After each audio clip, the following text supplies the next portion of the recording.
I saw some callers on the line that called up. You know, sorry I didn't get here right away. The line got tied up on me, and I had to get him in because he's, you know, he's rocking the press pass. He's got stuff to do. He can't hang out with the low society guys like us right now. All right, so go ahead and call the show, 347-326-9688.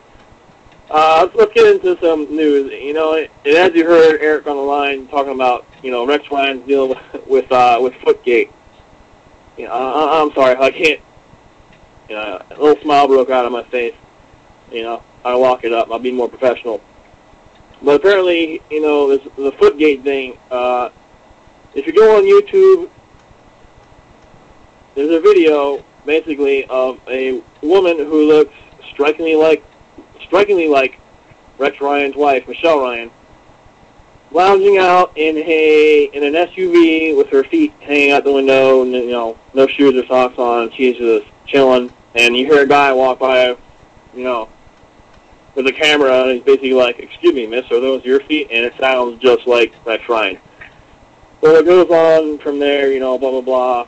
You know, he's like, you know, compliments her on her deals down there. All right. When I saw the one video, I watched her for like 15 seconds just to see if I believe it's him and her on the camera. I gotta say, I can't doubt the claim. Supposedly there's 2 more videos out there. I have not seen them. You know, and he's catching a lot of flack for it. All right, you know, hey, what 2 consenting adults do in the comfort of their own home behind closed doors, that's their business. All right, write that down. But at the same side, if you're a Rex Ryan, do you really need to draw any more attention to yourself? Really? All the off-the-field problems you had the Hard Knock special before the season started. All right, your team's been having, you know, they've been getting a little sketchy here, right, with the win-loss deal.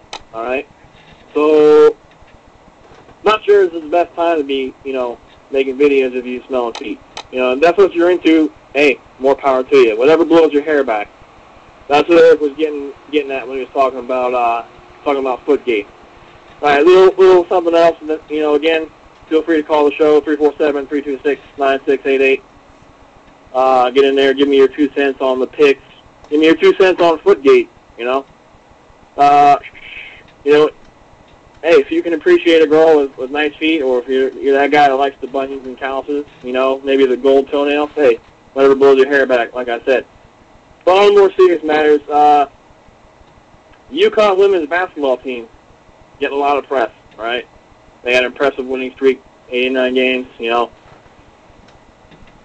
They made a lot of hoopla about it because it did indeed tied John Wooden's streak with UCLA. And there's been a lot of comparisons made, some fair, some maybe unfair, but let's look at it from both sides of the street. All right. UConn has been more or less turn of the century, take on all comers UConn. They'll play anybody, anywhere, anytime. They played a ranked team 2 nights ago in Florida State, and they beat them pretty handily. All right. It's a talented team. All right. You know, say what you want. You know, they're women. You know, it's women's basketball. Who really cares? But let's give credit where credit's due. Winning 89 of anything in a row is pretty impressive, let alone a team sport. All right. You figure you're due to have one dismal performance. All right. It happens. Write that down. And you know, they compared it to the UCLA streak, and you know, argument was, well, it's men's basketball, it's NCAA Division I basketball, and the talent is more, it's more spread out throughout the country. Well, not so much when this streak was made. You know, it was more Pac-10-ish, and you know, John Wooden was getting a lot of the good recruits. So you can see both sides of the story. It's a great achievement, but at the same time, it shouldn't take anything away from what John Wooden achieved. You know, the next thing I got, we're gonna stay on college basketball here. Frank Martin from Kansas State. This guy either needs to go get a massage or have a couple of beers before his next game. This is the same guy, mind you. He got himself a little bit of hot water for getting a little hands-on with his players last season. Basically, he had a meltdown when his team lost to UNLV. Now, they were without two of their best players who were suspended due to getting, I believe it was, they got free clothes at a department store.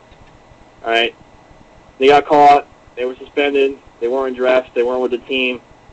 He basically told the media, you know what? I've shot you guys straight, and I don't want to answer any questions about anybody who wasn't in uniform tonight. All right? Somebody asked him a question, what do you think about the lack of leadership, due to the guys missing? And, he got a little lippy. All right?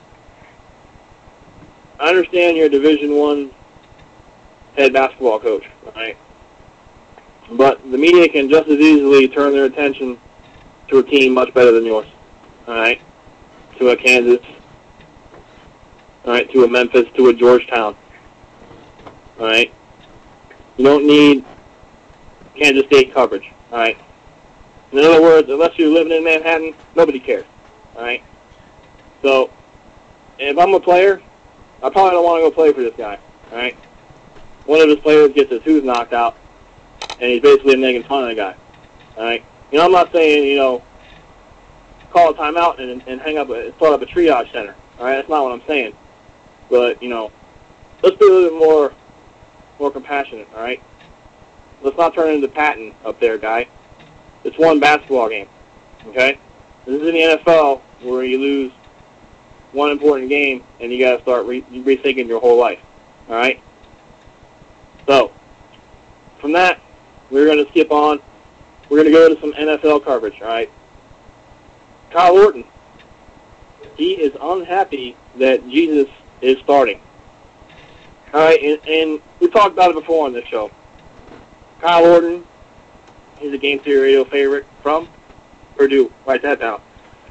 This is basically a guy who's been disrespected since he's been in the league. And when's he going to catch a break? Let's see, over in Chicago, over there was, he doesn't have the arm strength. He's just not going to get it done. We're going to have to find someone to replace the neckbeard. All right. So they take him, they trade him, they ship him over to Denver. All right. After the guys already spent time developing the receivers, the young receivers that Chicago did have at the time. All right. Let's face it, they weren't well-established veteran receivers that he was dealing with. These guys were green. They were learning. All right. Either way, he still managed to be productive. The offensive line play was questionable. So they packaged deal him to Denver. All right. So here it goes on to Denver. Denver. Name me a team right now in the NFL who has more problems than the Denver Broncos. You could go with possibly the Redskins. All right. They got themselves some issues too. But at least the Redskins have some pieces on defense. All right. You got Hall, you got Lamar Landry, London Fletcher. You got a couple pieces there that are pretty good defensively. The Broncos have who? Champ Bailey. He's getting up there. Brian Dawkins. He's been up there. Missing their best defensive player. Elvis Dumerville out for the year before the season started. All right. The offensive line isn't impressive. All right. The running game, basically non-existent. No Sean Marino. I don't know about you, but he's not really what I consider an upper echelon elite running back in the NFL. All right. Head coach recently fired. Okay, this guy was supposed to be, the young gun, Bill Belichick protege. He got popped for the Spygate 2.0 version, overseas and over the pond in London when they were playing the 49ers. And, now he's out of a job.